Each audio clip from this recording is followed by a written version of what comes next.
The following is intended for mature audiences.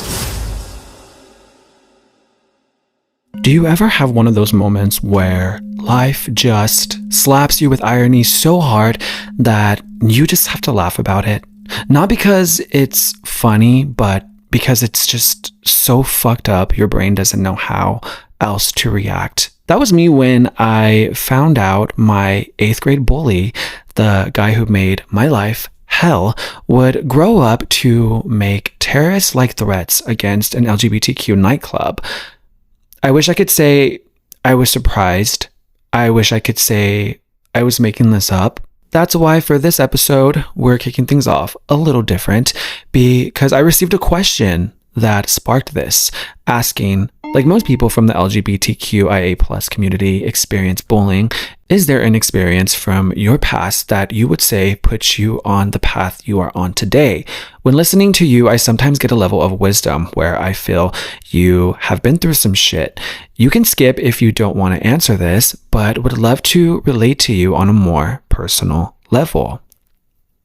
And I had skipped this one because it's almost as if I didn't experience anything like that because maybe my brain had blocked those memories out.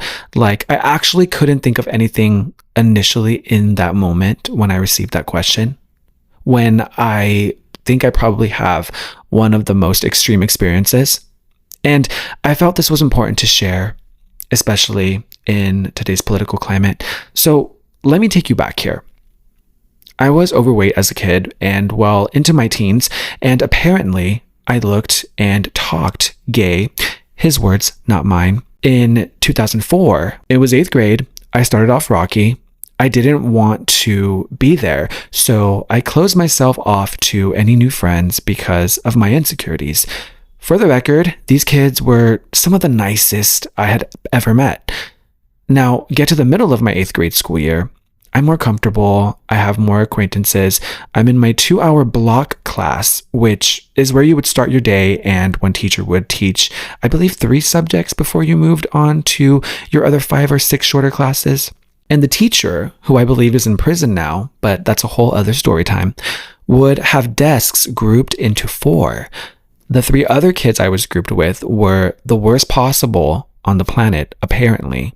And they would support, let's call him JL, in this harassment. So once JL caught on to certain characteristics of mine, every day he made sure I knew exactly how disgusting he thought I was. He always started things off by looking at me, whispering something to the others, followed by some giggling. And then, you're fucking ugly, dude. He said I looked like a dog, that my voice was gay, I was obese, and I was disgusting.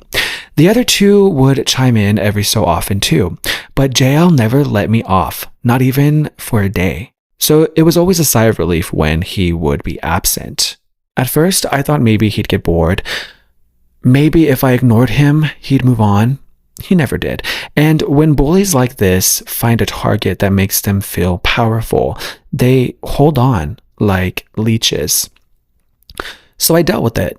The taunts, the laughs, the way he'd stare at me in disgust, like my existence personally offended him. I remember his face too. He had so much anger behind his words when he'd call me slurs, like he hated the fact that I was sitting there. And at this point, I was, and I'm ashamed to say that I was even scared to reach out for help, to talk to my dad about what's going on because I didn't want to out myself. I was still in the closet fighting with who I was. And unfortunately, that's the case a lot of times for others. I won't lie. He got to me. I carried his words long after school let out, long after I got home and tried to pretend like I was fine. Because when someone tells you every day that you're basically garbage, part of you starts to believe that. Now, years later, in 2019, I saw his name in the news, the headline being, "Police arrest man for making online threats against LGBTQ nightclub."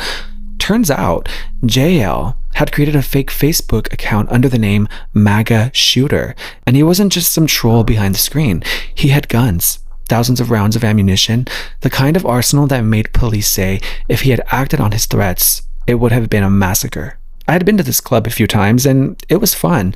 Having a safe space locally was always great to have. Now, his threats were sparked by a viral video of a woman getting kicked out of this club for shouting homophobic slurs. When the video went viral, JL, who was dating one of her daughters, decided to take it further. He went online, created the MAGA Shooter account with a photo of the Pulse nightclub shooter, and promised another Pulse nightclub shooting. Truly sick. 49 people were murdered at Pulse nightclub in Florida. That was the kind of threat he was making. So, police took it seriously, the FBI got involved, even Facebook helped track him down. When they arrested him, he admitted to making the threats, but claimed he would never plan to go through with it. I mean, he could have. He had the guns, including one semi-automatic weapon. He had the ammo. Obviously, this hate toward the community. And suddenly, my experience with him made sense. It all clicked in that moment. He carried that hatred long after teenage years, feeding it. He wasn't just some high school bully who grew out of it. He grew into it. In the end, he bailed out of jail, they took his weapons, and they let him walk free. And I chose to include this because A, I asked for questions for this podcast, so it's only right to answer everyone, including the more difficult ones. And B, let's be real, because these kinds of people exist and they don't just disappear when we all move on from school. They go out into society. And perhaps that's partially why I tried to share or give the best advice I could possibly give to help guide people in the right direction, maybe to push someone to speak up, be aware of what's going on around you. Because this isn't just about bullying. It's about the consequences of letting these behaviors go unchecked. And this definitely is a reminder of that. One reminder I hope you never have to learn firsthand, because sometimes the monsters from our childhood, they don't just grow up, they get worse. Welcome to a world where darkness and mystery converge. Navigate the depths of horror and true crime and join a society beyond the ordinary, where buzzworthy topics, paranormal tales, and listener-submitted experiences blend into a realm of the unknown. You have crossed into a place where the unusual and the terrifying are just the beginning. My name is Ralph Anthony, and welcome to the Scream Society podcast.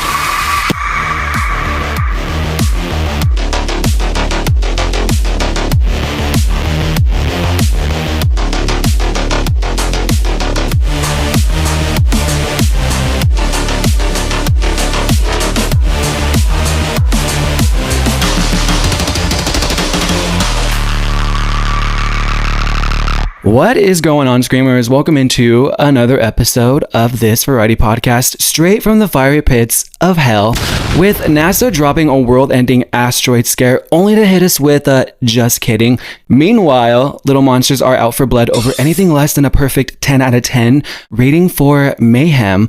All this to say, I hope you're all hanging in there. So much has happened and I'm here to talk about it. However, for this episode, I am not alone. I am joined by a special guest, fellow content creator, drag artist, and streamer. Papi Oddly is here to talk about probably some of the most outrageous, sinister subjects I've had in a while. So without further ado, welcome in Papi Oddly. How you doing? I had to. I love that. How you doing? Hi, screamers and ghosties. It's your boy, Papi Oddly. I'm so excited to be here. Trust. I've been listening to the episodes, so, trust. As a horror fan, I'm already obsessed with this. Thank you so much. Are you a listener of true crime or watcher of true crime documentaries? Do you dabble into that? Oh my God. There was like an era where I just watched a bunch of docuseries on Netflix and Hulu. I did fall off of it a little bit, but I do like to dabble into it every now and then. So, and this podcast is definitely the start of it again. Also, the How You Booin' is a reference to Papi Oddly's line of merch, which is just so fun. Now, before we get into the nitty gritty, why don't you briefly fill my screamers in on the type of content that you create and all of that good stuff? Of course. Hi, screamers. Yeah. I'm a queer Latina content creator. I do a lot of drag. I do a lot of alternative drag. I'm still pretty new to the scene, but I'm gonna be giving you aesthetically pretty, but also horror. I also stream a lot of horror games and essentially just variety, like community nights and even sometimes co-working. Because we got to get stuff done, especially this year. Trust. Do you stream on like any specific platform? I do stream on Twitch, but you could definitely see any of my content like on TikTok and Instagram, you name it. Yeah, it's awesome. Yeah, oh my gosh, I've created like 3 Twitch accounts. Oh my God. I don't really know where to start. Like it's so hard for me to like start somewhere, and I'm usually a solo gamer. I mean, like I lean more towards like single player story driven games. How would you say like you started getting into this whole streaming business? Honestly, like it was such like a interesting transition into streaming because I did start off on YouTube. I used to do like just like gameplays and like I had a different name and it was just it was just interesting, I'll say the least. You can't find those videos, don't even bother trying. Don't ask. Right. And so one day I saw one of my friends from college streaming on Twitch and I was like, what's that? I got really curious. And when I got like immersed in their stream, I was like, wait, I absolutely love this concept. Like you're playing a game and you're also communicating to like, people that are just online watching you. And I would say they're kind of like my streaming father. Every time they show up, I'm like, hey, stream dad, because they really got me to really get myself out there on Twitch. So I'm really grateful for him. So I would just say like the community is what really got me into streaming. Yeah. Now, from my understanding, you also do streams as, and we have to talk about it, as your drag persona, Carmen Asada. Brilliant name, by the way. Thank you. Yes. That's also something new, but something I've always been curious about was drag. And I didn't start until literally a year from now. Shout out to my drag mother, Ivy Molina, who I got to meet through Twitch. And she came to New York, and that's essentially how I became her drag daughter, who really got me to just like start focusing on makeup and like getting my body right, getting my looks and everything. But yeah, I'm really excited to introduce Carmen Asada to the world, not just on Twitch, but to the world. And I'm looking into just, debuting physically, because I've already done digital drag shows, which I have done on Twitch. And I love doing them, but I'm really excited to just debut on a main stage, You're ready to get out there. Well, we will definitely be digging into more of everything Papi Oddly very soon, but I think it's time we get into some of the mess that we have ahead of us because it's time for Sinister Subjects. Kicking off with some ghoul talk. See what I did there? So apparently the West Hollywood Crunch Fitness, which is a chain of gyms, is over the local gays bullshit. Which, side note, have you ever been to or visited West Hollywood? Yes, I have. I'll just say I went out and I did not have a good experience. Yeah, it's become something else. Yeah, it was definitely a staple and safe space once upon a time. I used to love going there, but like anywhere, it has its demons, and I've covered some pretty dark stuff that goes on around there, especially in the whole like club scene. But yeah, get this. Like I said, Crunch Fitness has had it with the gays and has permanently shut down its men's steam room. Apparently, there were nonstop complaints about inappropriate behavior, and management had finally had enough.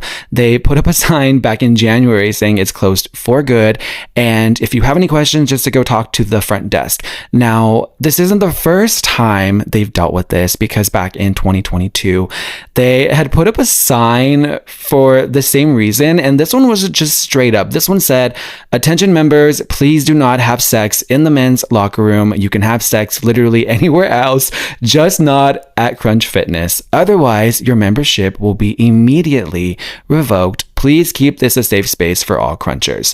That's pretty cute, crunchers. Has a little sweetness to it. So, everyone listening, if you haven't caught on, basically people were having sex in these public steam rooms and still continue to until they closed them down back in January. Now, at first, they said they'd make a decision on reopening by the end of that month. However, after nearly 2 weeks, they caved and just did it on February 3rd. They reopened because members were pissed because people were threatening to cancel their memberships, boycott, demanding refunds, and basically saying like, I pay for a steam room, so give me a steam room.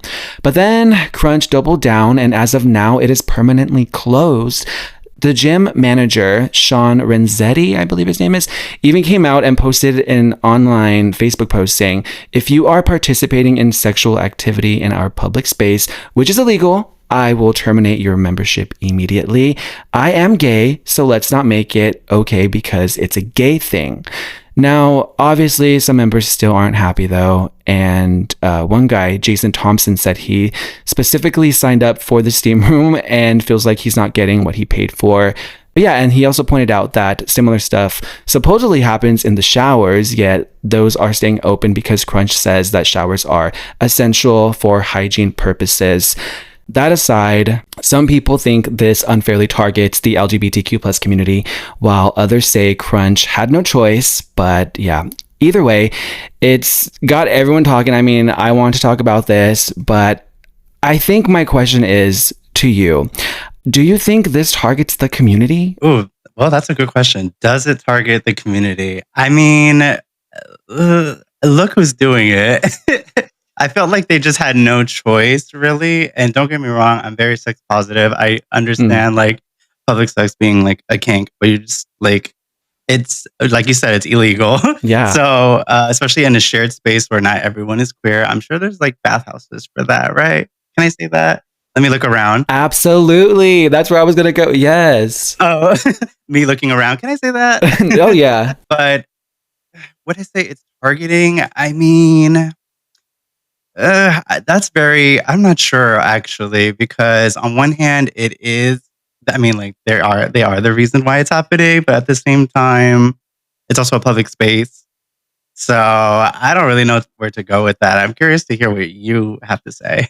No, like you said bathhouse, and that was going to be one of my talking points. But yeah, like I get why some people feel like this could be targeting the community. But Yeah. again, at the same time, like it is us doing it to ourselves. And Yeah. and like public sex isn't really a thing that's okay among like, you know, like everyday people, right? Right. And in my eyes, I know it happens and there's this sort of rush it gives people, like you said. But as far as laws and like living in like a civil society goes, like I totally get it.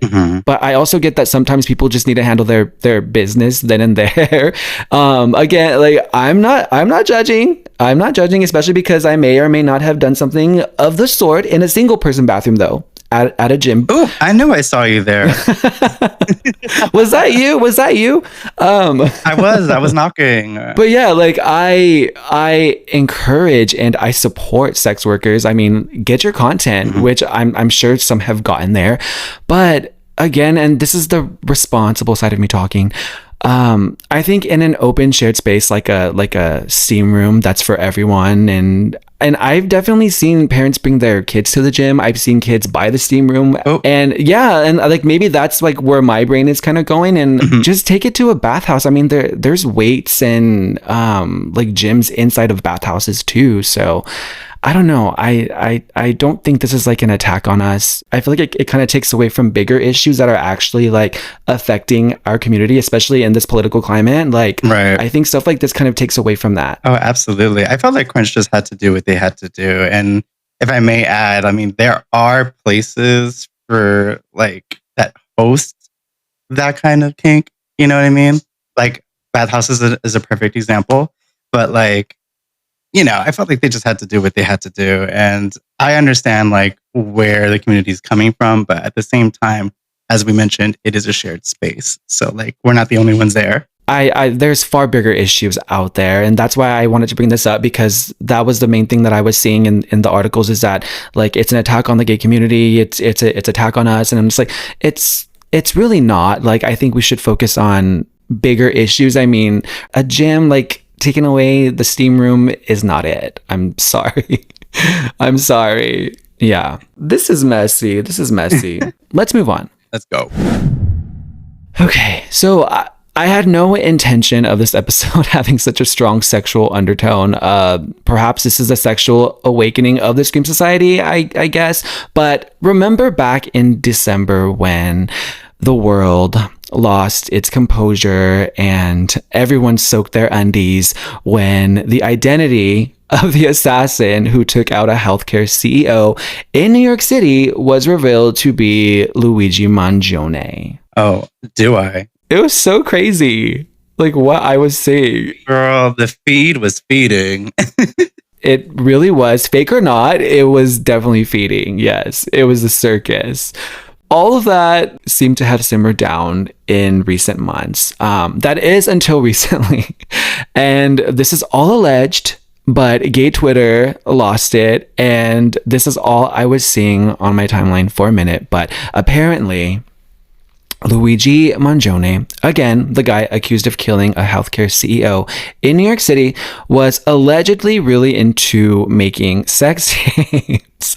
This is wild. Now, before he got arrested, he allegedly, don't sue me, filmed at least 20 sex tapes, and they weren't just some like low quality drunken mistakes. According to an insider who talked to Radar Online, these were full on productions with perfect lighting and everything. I mean, work.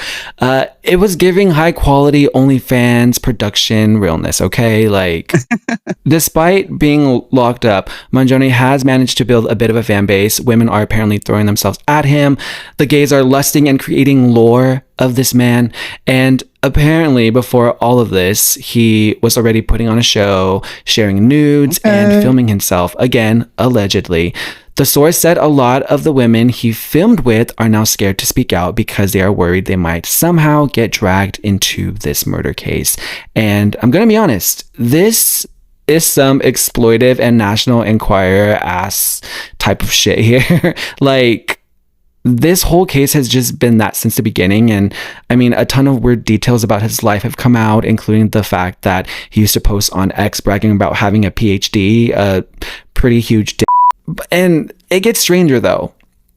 Allegedly, someone's trying to sell a video on the dark web for $500K, claiming it's a solo video of Luigi in his parents' bathroom, and a sex tape broker named Kevin Blatt says that he's seen it. He said that he even matched the bathroom to real estate photos of that said house.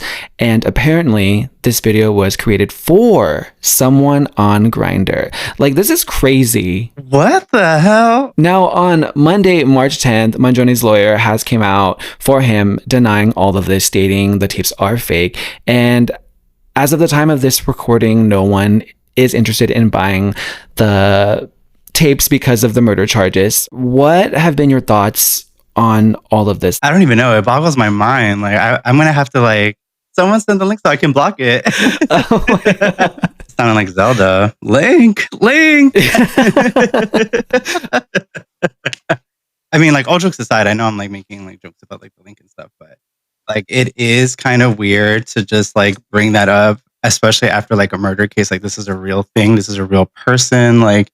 Just imagine how he would be feeling, I feel that would be really uncomfortable. So it's kind of gross. There's just something unsettling about how people are and I've been guilty of it, but a few episodes back, I have admitted that I was wrong.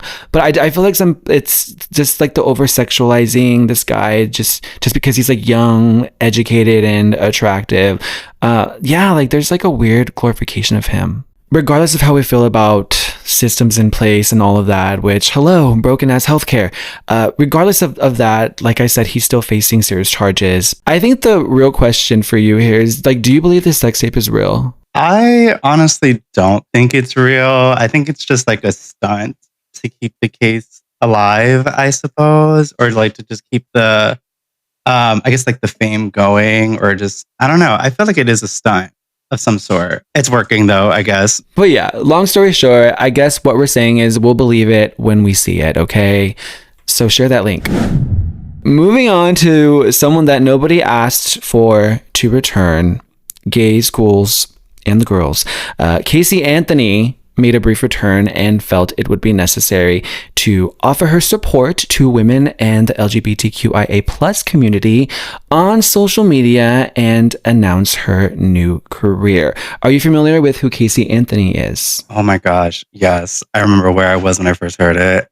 I was like, this is insane. And the fact that it's resurfacing is also wild. Yes. It's such a crazy story. Now, for those of you who aren't caught up, in case you forgot, back in 2008, her 2-year-old daughter, Kaylee, went missing, but Casey didn't report it for a whole month. Her mom was the one who finally called 911, saying Casey's car smelled like a dead body.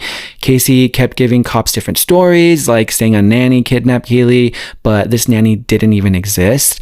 Meanwhile, Casey was out partying, entering hot body contests, and getting tattoos that said Bella Vita, which means beautiful life in Italian. Super weird behavior for someone whose kid was supposedly missing. Then, when Kaylee's remains were found in the woods near their house, the whole case exploded. At trial, Casey's defense claimed Kaylee drowned in a family pool, and her dad covered it up, which was a total curveball. And somehow, despite all the sketchy lies and the super suspicious circumstances, she was found not guilty of murder. The jury thought there wasn't enough evidence. Now, she was convicted for lying to police, which got her 4 years in prison, but because she had already spent almost 3 years in jail waiting for trial, she got credit for good behavior and was released just days after her sentencing in 2011. It's really sketchy, and the privilege just jumped out for her to like not be guilty of murder, but just guilty of lying to the police. Like, what? Yeah. Basically, Casey Anthony is back again. She's trying to rebrand herself, this time as a legal advocate and researcher. She posted a video that was filmed in her car, posted it none other than on TikTok. She directs people to her Substack, where she says she'll be posting about legal issues and offering advice. She claims she's been in the legal field since 2011, which, come on, let's be real. Like, you've been in the legal field because of your trial, girl. Like, what are you talking about? She says that she now wants to advocate for herself and her daughter, as well as, like I said, women and members of the LGBTQIA plus community. And she even invites people to email her for help, saying that she wants to give people a voice and tools and resources they can use. And I don't mean to laugh, but to me, it feels like she's less interested in helping marginalized people and more interested in using the idea of advocacy as a shield to rehabilitate her image. Oh, absolutely. This is a smart move for her. Even if it like seems disingenuous, like people fall for that, like it's a smart move on her end. I mean, being an advocate for the LGBTQ, like on top of that, like, is she going to be fighting for our membership in Crunch? Let me know. Is she going to find the link for Luigi? Love how you brought that whole full circle. Yes. Oh, absolutely. Like, when she does that, you let me know. I definitely do think it's time, for sure. There's a lot of performative advocacy out there where I'm just like, what are you doing? Like, it's so fake. And literally when I was just scrolling and then the video popped up and I'm like, wait, this girl looks so familiar. And I was like, wait, is this Casey Anthony? And I looked at the profile and yes, it was. My eyes almost got stuck with how far back I rolled them. I was just like, why is this happening right now? Like, what is happening? Our bingo cards are already full for 2025. And this was the last thing that I wanted on there. Such a curveball. Yeah. So everyone was outraged and she was getting responses from everyone, including Nancy Grace, who went in hard on her during the original trial. And even Gypsy Rose Blanchard. Oh my gosh. She's a different story. Oh, but Lord. She even came out. And when you have Gypsy coming after you, that says a lot. Allegedly, she got so much hate that she deleted her account after only a couple of days. That I didn't know. Oops. And I really hate to come off so harsh, and I understand the character development, but babe, you acted so strangely after your daughter was missing, and you created this I don't give a fuck persona during a time when most mothers would be in shambles. So I don't know. This is really similar to when Yolanda Saldivar, the woman who killed Selena, came out with this documentary claiming her innocence, that she was going to tell her side of the story. Like, no one asked for this. Girl, get that out of my face. I'm not saying these people should face any harm or bullying, although I know some people would, but I would suggest maybe not taking the public figure route. Right. Stay low key. Yeah, that's such an odd move. Even for me to say odd. She should definitely lay low. This, like you said, it's such a weird move to do the public figure route. Like, and for Gypsy Rose to come out too, like, girl, that doesn't help your case at all either. Like, this is such a mess. What's going on in 2025? Really, just stay low key and do what you were doing all these years. Moving on to Terrifying But True, the segment where I get to choose one random true crime or paranormal case to share and discuss. And this episode, we're going to get spooky. Let's talk about the haunting of the Smurl family. When the unthinkable becomes reality, we find ourselves questioning everything, as some stories are too terrifying but true. Now, have you heard of the Smurl family case before? No, I don't think so. Gotcha. Now, although there aren't full detailed accounts, there are mentions of some instances of pet and child harm. So, before proceeding, I have to issue a trigger warning. So, like any normal family, the Smurls thought they had found their dream home. It was a fresh start, the perfect place to settle down and raise their children. In 1974, they moved into a duplex at 328 Chase Street in West Pittston, Pennsylvania, thinking this was going to be their forever home. The family, who had a strong Catholic faith, consisted of Jack and Janet Smurl and their 4 young daughters, whose names were never released. Jack's parents, John Sr. and Mary Smurl, also lived with them, making it a multi-generational home. However, nothing could have prepared them for what was about to take place. At first, it was small things, random banging noises in the middle of the night, old houses making weird sounds. Well, then came the smells, a disgusting, rotting stench that would fill the house out of nowhere. They checked the pipes, the vents, everything was fine. But then, it got violent. One night, the whole family was in the living room when their dog, this big German Shepherd mix, suddenly something seemed to have lifted it off of the ground and slammed it against the wall. Now, for peace of mind for myself and all of you out there were no reports of the dog dying from this attack, but this was just the beginning. Shadowy black masses started appearing in different parts of the house, making those areas extremely cold temperature-wise. Now, when the Smurls turned to the church for help, they were told that they needed proof.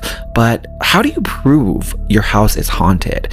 This was the 70s. No cell phone cameras, no easy way to document what was happening. Yeah, that's so weird. How do you prove that? Like, come over, I guess? Now, on one occasion, their youngest daughter was sitting at the kitchen table doing homework when the ceiling light above her started to sway back and forth. Then, out of nowhere, it ripped clean from the ceiling, crashing down. But luckily, she had barely got out of the way just in time. But something seriously evil had taken over this family's lives, because the attacks just kept happening. Mattresses being shaken in the middle of the night. One daughter was even pushed down the stairs. This entity was not playing with this family. So by this point, the Smurls knew this wasn't just a haunting. Something in their house was trying to seriously hurt them, maybe even kill them. And then things took an even darker turn, because on one night, Jack Smurl was home alone when he was physically attacked and raped by an unseen force. And he wasn't the only one. His wife Janet woke up in bed, unable to move, completely paralyzed, as something held her down and sexually assaulted her as well, allegedly. Now, even more desperate for help and answers, the Smurls reached out not to the church this time, but to a pair of demonologists, Ed and Lorraine Warren. Now, if you know anything about the paranormal, you know the Warrens. They investigated some of the most infamous cases out there. The Annabelle doll, the Amityville haunting, and so many others that later inspired the Conjuring movies. Now, fun little fact here, this case about the haunting of the Smurls will be the main plot point for the upcoming and final installment of The Conjuring. So when the Warrens came to investigate, they didn't just believe the Smurls, they experienced the activity firsthand. They found 4 entities in the house, 2 women, a man, and something worse. Now, can you guess what that something worse is? It was me.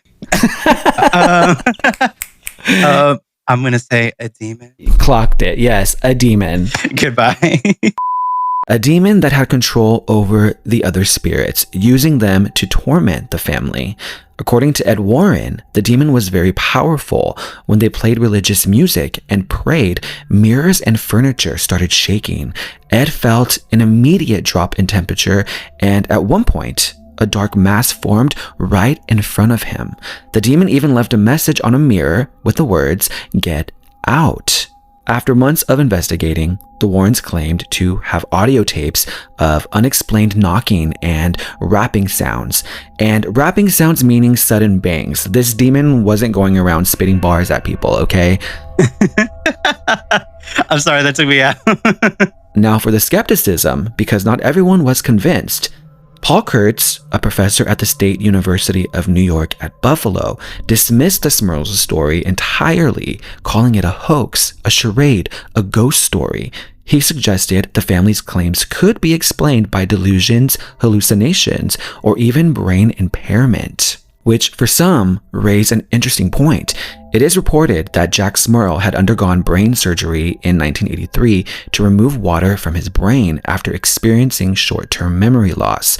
A psychologist even suggested that people sometimes look to demonology to explain the personal and family struggles that they experience. Even the Catholic Church, despite multiple priests blessing the home, they remained skeptical. And in 1986, a priest from the Diocese of Scranton stayed in the house for 2 nights and claimed nothing unusual happened. But the Smurls weren't backing down. According to Janet, a mystery priest performed 3 exorcisms, but they all failed. The demon would simply move between the 2 sides of the duplex or even follow them to other locations. It refused to leave. It was attracted to the family, not the home. At this point, the media was all over the story. The Smurls said they were exhausted by the constant attention, but that same year, they co-authored a book with Ed and Lorraine Warren and journalist Robert Curran called The Haunted. Now, the book was heavily criticized, with reviewers calling it one-sided and lacking any physical or empirical evidence. Some even questioned why a reputable journalist would take the Smurls' claims so seriously. Now, to kind of close everything out here, according to the Smurls, it took 4 failed separate exorcisms before the family finally gave up and moved out in 1987. Meaning they allegedly put up with this for almost 15 years. But even then, it wasn't over, because weeks after settling into their new home, it followed them. The Black Mass came back, and for the last time, they begged the church for help, and whatever the church did this time had worked. No one knows exactly what happened during that final exorcism. Those details are locked away, but after that night, it was over, allegedly. The Smurls never spoke about it again. They left the paranormal world behind them and moved forward with their lives. Their former home was resold in 1988, and the new owner never experienced anything supernatural. Jack's parents eventually passed away. Jack himself died in 2017. Janet and their daughters still live near West Pittston to this day. And since that final exorcism, nothing. Which makes you wonder if something that violent, that relentless, could be stopped for good. Is this demon still out there? Or were these claims even true? I don't know. How do you feel about this case?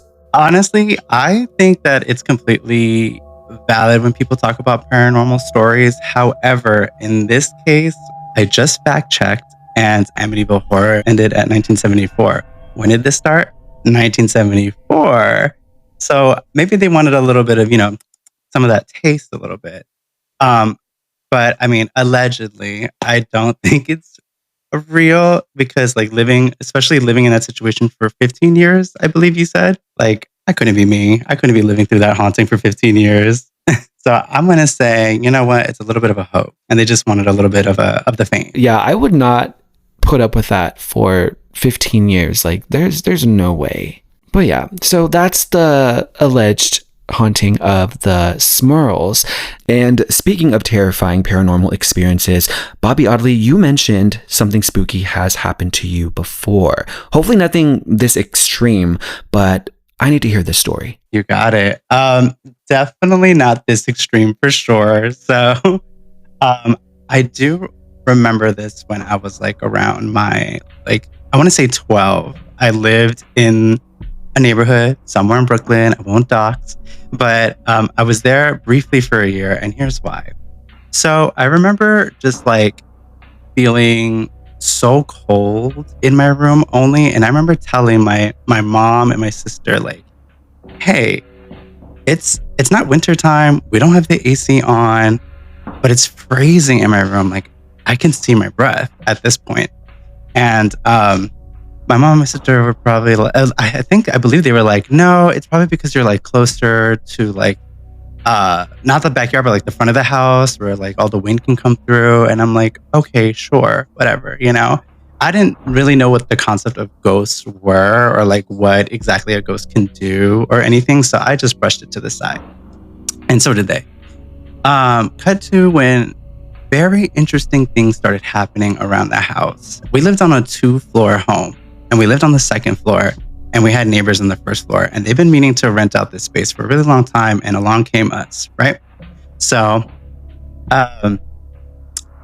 so I remember the power would go off very often. And by very often, I mean like maybe once every 2 weeks, maybe once a week.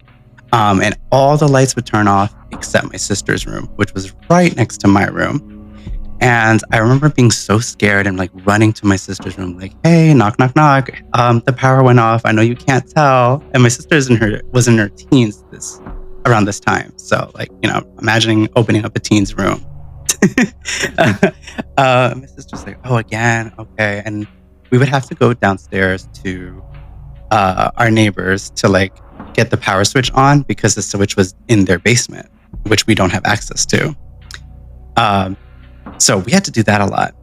Cut to when my mom started like having experiences as well. After I had my many experiences where I was being ignored, my mom finally had one, and this is where it gets very scary.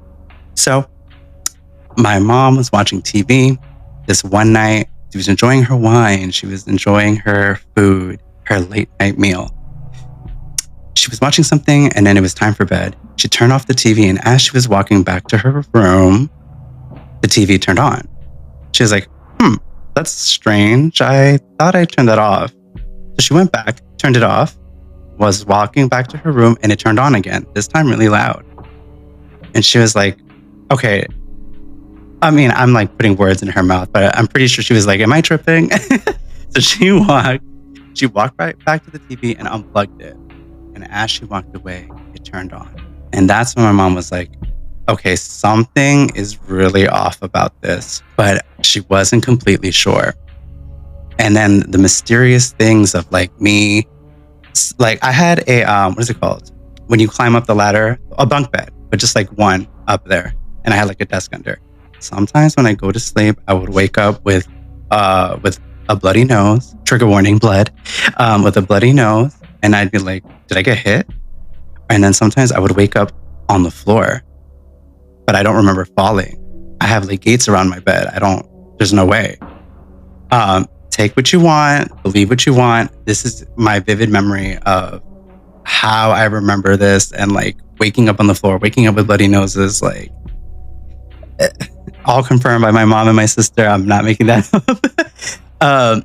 And then I remember having vivid dreams of a girl with black hair, I believe almost like my age.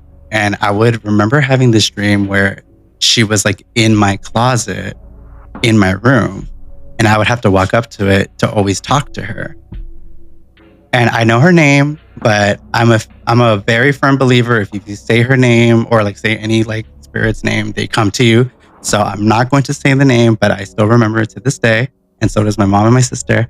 But I just remember having conversations with her. And cut to the last and final straw where we just knew we had to move within that year. Remind you, within the 1 year, not the 15 years like the Smurls, the 1 year. I remember walking up to the living room, grabbing mail from I believe it was like my mom's mail. Maybe it was a bill of some sort. Walking up to the candle and just like burning it and then not moving. I was just standing still, just burning it and staring into it. Maybe I was a pyromaniac, who knows? But that was my only time I've encountered fire like that. And I just wouldn't move. And I believe it was my sister who had to snap me out of it. I was just like, whoa. I was like, I didn't know I was doing that. And then I said the name. I was like, I believe this is what she wanted. And that's when they're like, you know what? Let's look for a new place. And we're out. Cut to the end. We pack up. We're in the car, the moving truck. I look up to my window, right where my room was, and I saw her one last time, and we left. When we got to the new place, I was already sworn to not say her name anymore. I was only like 12, so I didn't know like what a ghost was, what a demon was. But still young enough in their eyes for them to be like, it's probably nothing, until they experienced it themselves. Oh my gosh. Well, I thank you for sharing that and being vulnerable for that moment, but that's really scary. Oh my gosh.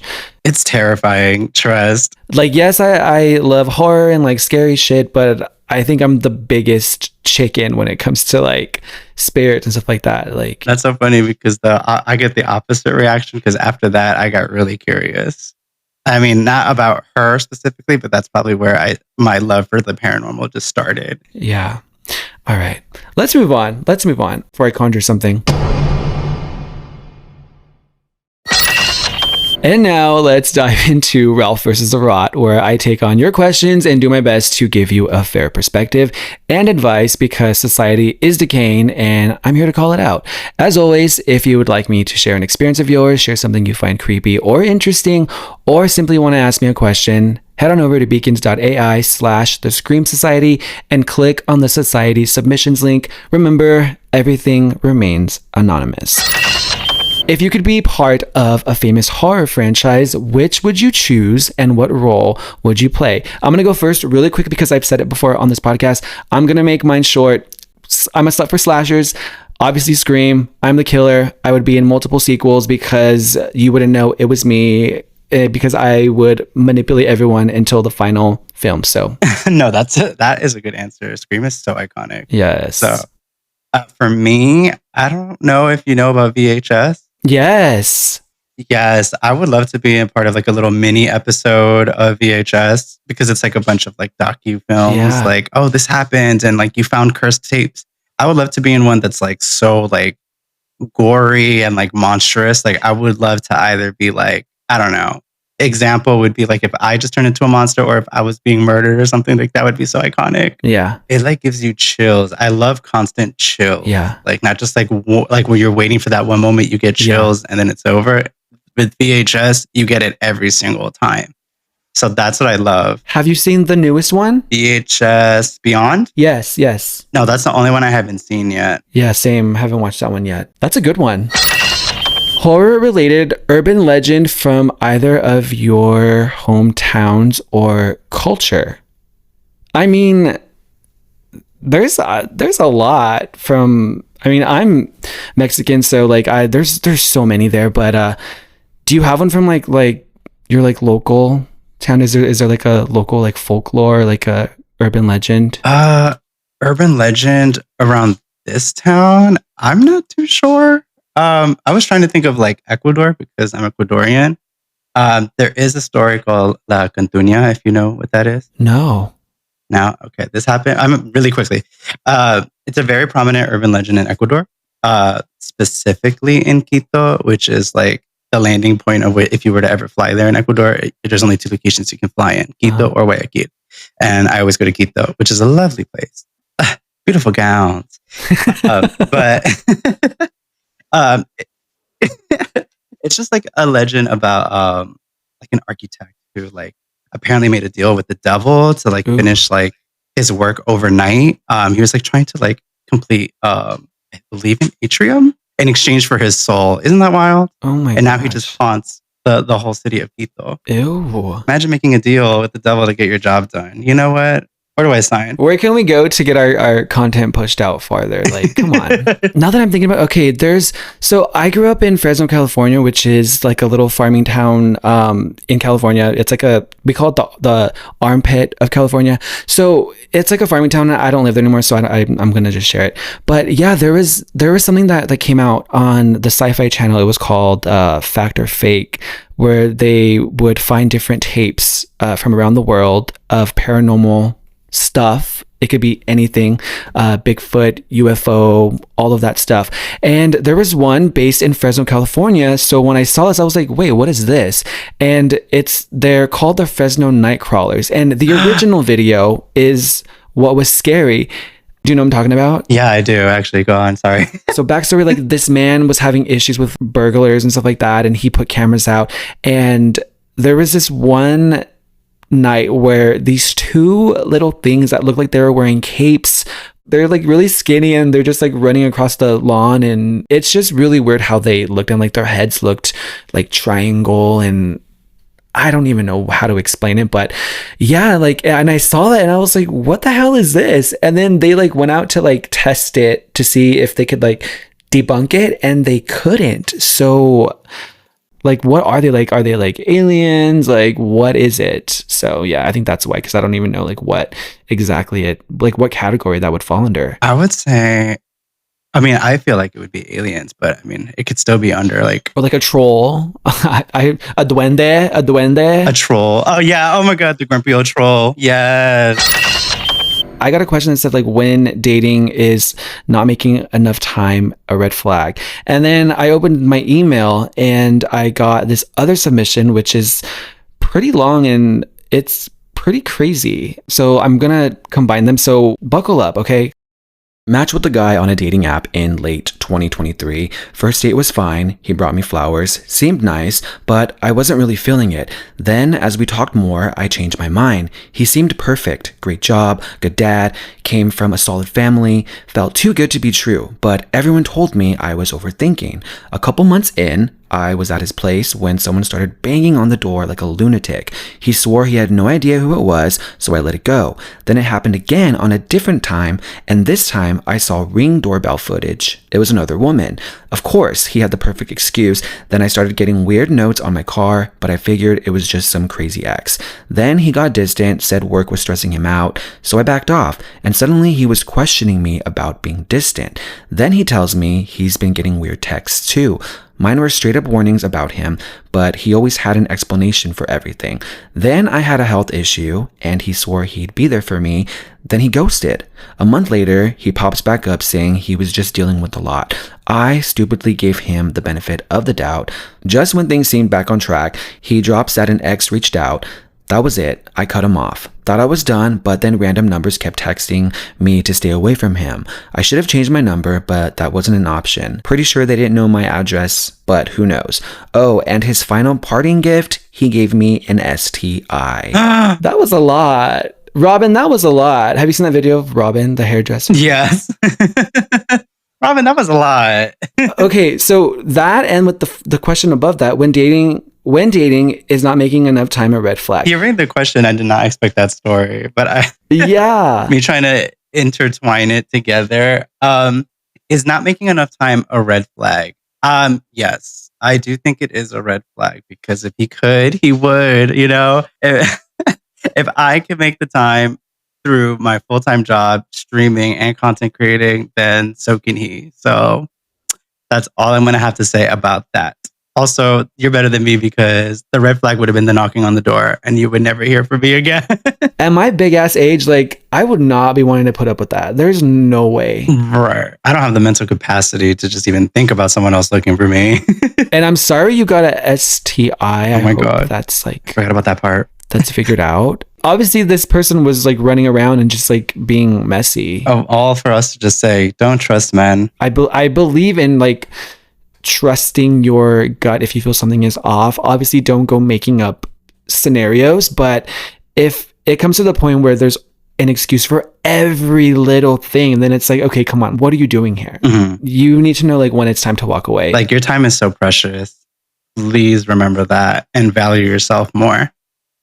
You know, if you're stressing and you're discontent with what's going on, then maybe it's just not for you anymore. You know what they say, when one door gets a banging, the other one opens?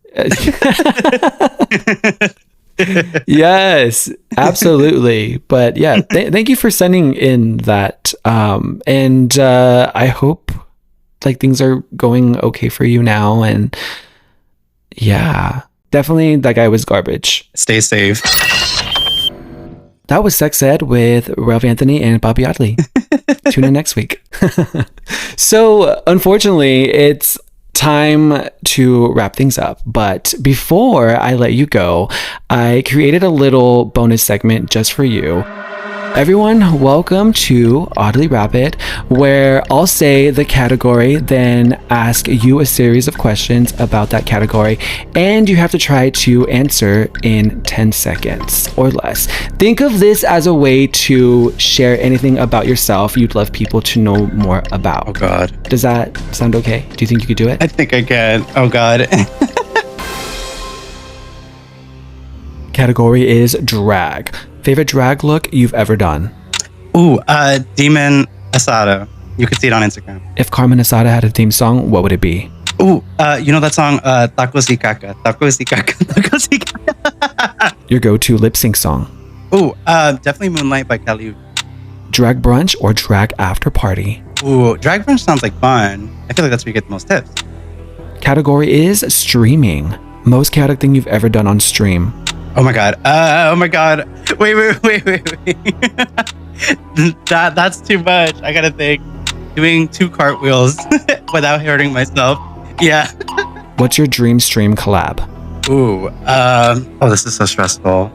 I would love to stream with Dipped in Poison, which is actually one of the first partner streamers I've ever watched. Describe your aesthetic in 3 words. Scary, silly, and sensual. Worst technical difficulty you've ever had midstream? Oh my gosh. My router crashed and everything ended and I couldn't turn on my PC for a really long time. Category is horror. Favorite genre? Paranormal. Why? I can relate to it and I feel like that has like the most suspense for me. 3 horror films you hate? Oh my God. Hold on. Nosferatu. I don't really care for Orphan, and I don't care about it. Final category, oddly deep. Wildest DM you've ever received? Oh my God, someone wanted to like meet up with me so they can give me the good, if you get what I'm saying, you know? But like a stranger, and the weird part is that they knew where I worked. Oh. That was the most wild DM I've ever gotten. Trust and believe. Oh my gosh, that's a whole episode topic right there. Come back. Personal fear you've had to overcome in the public eye? I guess dealing with people who just absolutely hate my guts. You never know what people are going to do in public, so. Top 3 favorite podcasts? Well, that's easy. Well, definitely the Scream Society, of course. Why Won't You Date Me by Nicole Pryor and Witch Wave by Pam Grossman. You did great. That wasn't so bad, was it? No, it wasn't. That was so fun, actually.